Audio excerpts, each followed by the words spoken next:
Dubai air show में भारतीय तैयारा तेजस गिरकर तबाह हो गया है और इस अफसोसनाक हादसे में पायलट भी अपनी जान बचाने में नाकाम रहा है। लेकिन नाज़रीन, इस अफसोसनाक हादसे ने भारतीय दिफाई नाअहली, नाक़िस फ्लाइंग ट्रेनिंग और करप्ट दिफाई मुआहदों का पोल फिर से खोल कर रख दिया है और साथ ही मोदी जी के झूठे भरम को भी उन्होंने ज़मीन बोस कर दिया है।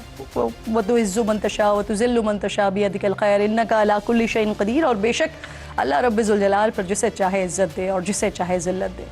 मई में पाकिस्तान के हाथों 7 तैयारे गिरने से मोदी का जो सारा गुरूर और घमंड है वो खाक में मिल गया था। इसके बाद से मौका बेमौका भारतीय तैयारे उड़ते उड़ते ज़मीन पर आ पड़ते हैं। हालात ये हो चुके हैं कि भारतीय तैयारे पाकिस्तानी फाइटर जेट्स की मौजूदगी के खौफ से तेल लीक करना शुरू कर देते हैं। अभी 2 दिन पहले ही दुबई एयर शो में भारत को अपने लड़ाका तैयारे तेजस के ऑयल टैंकर लीक होने की शर्मिंदगी का सामना करना पड़ा था और आज इसी दुबई एयर शो में इसी बेड़े का तेजस तैयारा करतब दिखाते हुए ज़मीन पर आ गिरा। 2 साल से भी कम अरसे में तेजस तैयारे का यह दूसरा हादसा है और यहाँ आपको मेड इन इंडिया तेजस तैयारे से मुतालिक भी बता देते हैं कि तेजस को हिंदुस्तान एरोनॉटिक्स लिमिटेड तैयार करती है। इसको 4.5 जनरेशन का तैयारा करार दिया जाता है और जनरेशन के एतबार से इसे फ्रांसीसी फाइटर जेट राफेल के हम पल्ला कहा जाता है। ये वही फाइटर जेट है, ये वही लड़ाका तैयारे हैं जिन्होंने 2 महीने पहले ही भारतीय फ़ज़ाइया के उड़ते हुए ताबूत MiG-21 की रिटायरमेंट के बाद उनकी जगह ली थी। लेकिन लगता अब ये है कि MiG-21 की तरह तेजस भी उड़ते हुए ताबूत ही हैं। पिछले 2 सालों के दौरान अब तक 2 तेजस तैयारे किसी लड़ाई में नहीं बल्कि मश्क के दौरान या फिर नुमाइश के दौरान तबाह हुए हैं। और भारतीय दिफाई सलाहियत का हाल ये है कि बॉलीवुड में भारत के general Akshay, major Sunil, colonel Siddharth, captain Vicky, wing commander Hrithik और squadron leader Deepika, flight lieutenant Ajay इस शूटिंग में खूब शोशा करते हुए दिखाई देते हैं। और जब मैदान जंग में खुद को साबित करने की नौबत आ जाए तो फिर कभी 7-0 की हजीमत और कभी अभिनंदन के साथ गिरने के भारतीय फ़ज़ाइया का जो पोल है वो खुल जाता है। और जब ऐसा होता है नाज़रीन, तो अपनी इस आलमी ज़िल्लत और रुसवाई पर झूठ का पर्दा डालने के लिए मोदी सरकार बॉलीवुड की चमक दमक से इस बेइज्जती का लाइव नज़ारा करने वालों की आंखें चुंधियाने की कोशिश करते हैं। जैसा कि अभी 3 महीने पहले ही भारत की ऐसी ही एक भोंडी कोशिश का राज फ्रांसीसी न्यूज़ एजेंसी ने फोड़ा था और बताया था कि भारतीय फिल्म इंडस्ट्री ऑपरेशन सिंदूर पर फिल्मी झूठ की तैयारी और झूठ के सहारे पर हुब्बुल वतनी बेचने की कोशिश कर रही है। रिपोर्ट में राज फाश किया गया था कि बॉलीवुड प्रोड्यूसर्स ऐसे फिल्मी इनाम के हुकूक महफूज करवा रहे हैं जिनमें मिशन सिंदूर हो गया, सिंदूर ऑपरेशन हो गया, सिंदूर, द रिवेंज और द पहलगाम टेरर शामिल है। वैसे ऐसी सूरत हाल में मोदी करे भी तो क्या करे, जब आप बातें बड़ी बड़ी करेंगे और काम के वक्त यही बातें फिर आपके गले पड़ जाएंगी ना, तो फिर फिल्में और प्रोपेगेंडा करके ही खुद को तसल्ली दी जा सकती है कि ऑल इज़ वेल। लेकिन झूठ ये छुपाई नहीं छुपता है और जब अमेरिकी सदर डोनाल्ड ट्रंप जैसा आलमी लीडर बार बार आपको बेइज्जती याद दिलाए आपकी और दर्जनों बार 7-0 का जिक्र घुमा घुमा कर लेकर आए, तो फिर फिल्मी सहारा और सितारों की चमक दमक भी किसी काम की नहीं होती है। पिछले 5 महीनों के दौरान नाज़रीन ऐसी मुतादिद रिपोर्ट्स के बाद अब कल ही अमरीकी सरकारी कमीशन की एक रिपोर्ट भी सामने आई है जिसमें कहा गया है कि पाकिस्तान ने भारतीय फ़ज़ाइया के फ्रांसीसी साख्ता राफेल तैयारों को चीनी हथियारों की मदद से मार गिराया है। दिलचस्प बात यहाँ पर यह भी है कि इस अमरीकी रिपोर्ट पर भारतीय हुकूमत जो सिंदूर 2 की रट लगा रही थी, इसको सांप सूंघ गया है और मोदी सरकार की इस खामोशी पर अपोजिशन ने बड़ा शोर मचाकर पूरा भारत सर पर उठा लिया है। सर पर उठाने से वैसे मुझे याद आया कि पिछले 30 सालों के दौरान भारतीय फ़ज़ाइया को 550 से ज़ायद हादसात का सामना करना पड़ा है। इंटरनेशनल रिपोर्ट्स के मुताबिक इन 30 सालों में 550 भारतीय लड़ाका तैयारे हवा में उड़ने के बजाय ज़मीन पर नाक रगड़ते हुए तबाह हुए हैं। सिर्फ पिछले कुछ सालों के वाक़यात गिनवा दूँ ना अगर आपको, तो 23 फरवरी 2020 को MiG-29 तैयारा गोवा के साहिल पर गिरा। 17 मार्च 2021 को MiG-21 तैयारा ज़मीन पर आ गिरा। 29 जुलाई 2022 को MiG-21 राजस्थान में क्रैश हुआ। इसके बाद 29 जनवरी 2023 को दिल्ली की फ़ज़ाओं में सुखोई Su-30 और मिराज 2000 लड़ाका तैयारे आपस में टकरा गए। इस वाक़े के 4 महीने बाद 8 मई को राजस्थान के इलाके में MiG-21 तैयारा गिरकर तबाह हुआ। फिर पिछले साल यानी 2024 के तीसरे महीने की 12 तारीख को मेड इन इंडिया तेजस राजस्थान में गिर पड़ा। फिर 4 नवंबर 2024 को मिग 29 तैयारा आगरा शहर के करीब गिरा। अब इत्तेफाक देखिए यहाँ पर कि भारत के ये तमाम जंगी तैयारे मशकों, ट्रेनिंग्स और तरबियत के दौरान गिरकर तबाह हुए। इसी तरह के हादसों का ना खत्म होने वाला सिलसिला आज भी जारी है। भारतीय एविएशन के ये हादसात भारतीय फजाई निज़ाम की कमजोरियों, नाअहलियों, पायलट्स की नाक़िस ट्रेनिंग, करप्शन और एसओपीज़ की खिलाफ वर्जियों को बड़ा नुमाया करते हैं। ऐसे में बस यही कहना चाहूँगी कि चलाना नहीं आता तो उड़ाते क्यों? और उड़ाने से याद आया कि भारतीय बॉलर बुमराह, इनको याद दिला दूं, पिछले महीने पाकिस्तान के खिलाफ मैच में वो जो तैयारा गिरने का इशारा कर रहे थे, वो यही वाला तैयारा था जो आज गिरा है। तो जाइए जाकर अपना मलबा और बेइज्जती समेट लीजिए।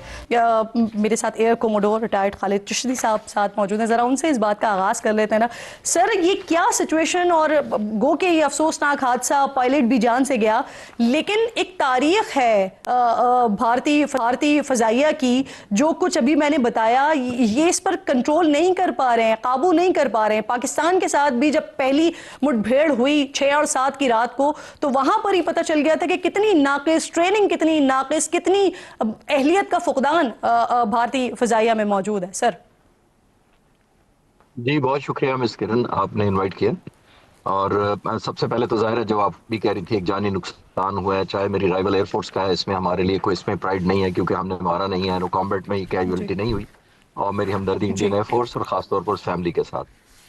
अगला बात जो आप कर रही थी कि प्रोफेशनलिज्म या बहुत सारी, और ये एक हिस्ट्री है जिन जहाज़ों के एक्सीडेंट्स का थी, वो मैं फ्लैशबैक क्विकली कोशिश करता हूँ। सिर्फ मिग 21 की बात कर लेते हैं, जिस जहाज को तेजास ने रिप्लेस करना था, जो अभी क्रैश हुआ है। ये तकरीबन 60s की दिहाई से हिंदुस्तान वो जहाज उड़ा रहा था, मिग 21, और उसके पास तकरीबन 850 जहाज थे इंडियन एयरफोर्स में, जिसमें से आप हैरान होंगी 400 जहाज क्रैश किए, और उसमें से 200 पायलट अपनी जान से गए। और जो सिर्फ पायलट्स नहीं गए, बल्कि उनकी जो 30 कैजुअलिटी सिविलियन की जमीन पर भी हुई जब जहाज गिरा। तो ये सारा जो है, इसी वजह से आपने नोट किया होगा, मीडिया उसको फ्लाइंग कॉफिन कहता है, विडो मेकर कहता था मिग 21 को। और एक वजह तेजास ही कंट्रीब्यूट कर रहे थे उस एक्सीडेंट में। क्यों? वो इसलिए कि ये जहाज 1985 में, 1985 में हिंदुस्तान ने कंसीव किया कि हम बनाएंगे।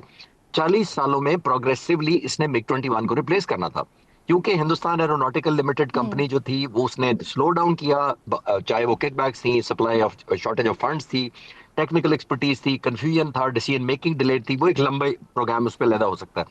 तो वो उस वजह से ये जहाज उस स्पीड पर इंडक्ट नहीं हुए जिस पे हिंदुस्तान एयरफोर्स चाह रही थी, क्योंकि ये जहाज हिंदुस्तान एयरफोर्स खुद नहीं बना रही थी, अनलाइक पीएफ जो JF-17 थंडर खुद बना रही है। तो वो जब जहाज इंडक्ट नहीं हो रहे थे, तो उन जहाजों को आप पता है मेंटेनेंस पे कॉम्प्रोमाइज कर करके, जिसको कहते हैं शॉर्टकट्स लगा के, इसकी तरह उड़ाया गया। जब ये इंडक्ट किया है, तो पिछले 40 सालों में आज सिर्फ 40 तेजाज हिंदुस्तान के पास है, जबकि पाकिस्तान ने 30 साल में 200 के करीब हमारे पास JF-17 थंडर पाक फिजाई का हिस्सा है, और अल्हम्दुलिल्लाह बहुत इज्जत समेट रहे हैं। तो ये मैंने कहा बैकग्राउंड आपको बता दूं। यहाँ पर जो एक्सीडेंट हुए हैं, ये एक बहुत बड़ी एम्बैरेसमेंट है। हिंदुस्तान एयरफोर्स अभी तक वो 7 जहाजों का रिकवर नहीं कर पाई थी। आपने देखा हम रोजाना की बुनियाद पर ऑलमोस्ट याद करवाते हैं। मेरे दो इसमें सर सवाल। एक तो ये कि जो दुबई एयर शो है, ये बेसिकली आपकी प्रमोशनल शो है ना, ये मार्केटिंग आपका शो है कि दुनिया को अपनी तरफ आप मुतवज्जा करें। अब मई में वो चाहे रशिया का सिस्टम हो, चाहे फ्रांस का तैयारा हो, उनके शेयर्स भारत ने गिरा दिए, और आज अपने जो यहाँ पर डेमोस्ट्रेट कर रहे हैं या अपना जो तैयारा दिखा रहे हैं दुनिया को मुतवज्जा करने के लिए, ये कितना बड़ा नुकसान है कि भारत को वो जो 40 आप बता रहे हैं, ऐसा ना हो कि इनको ये ग्राउंड ही करना पड़ जाए। और सेकेंडली मुझे ये भी बताइएगा कि इसकी क्या कीमत होती है सर, क्योंकि जानी नुकसान तो हुआ, लेकिन ये माली नुकसान भी साथ साथ हुआ ना। ये तीसरा है रवा साल में जो ये इनका गिर गया है, इसकी एक की कीमत कितनी होती है सर? ये तकरीबन अभी तक, क्योंकि एक्सपोर्ट करना चाह रहे थे और फॉर्मली तो अनाउंस नहीं हुई, लेकिन मेरा अंदाजा है कि $40 बिलियन के करीब इसकी कीमत है, अप्रोक्सीमेट प्लस माइनस, क्योंकि अभी एक्सपोर्ट ही कोई नहीं हुआ। ये भी इंटरेस्टिंग बात है, क्योंकि इंडियन एयरफोर्स की अपनी रिक्वायरमेंट पूरी नहीं हुई।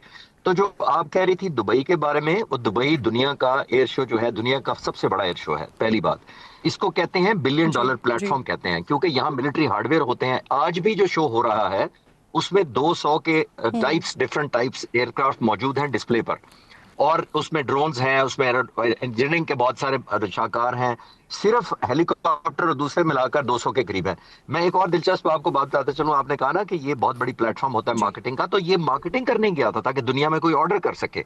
मैं साइड पे एक आपको बता देता हूं कि कल एमिरेट एयरलाइन ने अनाउंस किया है कि उन्होंने इसी प्लेटफॉर्म पे जिस पे जहाज क्रैश हुआ है, बोइंग कंपनी के जो बोइंग 777-9 है, लेटेस्ट जहाज जो है, वो उन्होंने 59 जहाजों को जी एमिरेट एयर ने ऑर्डर दिया है कल उनको।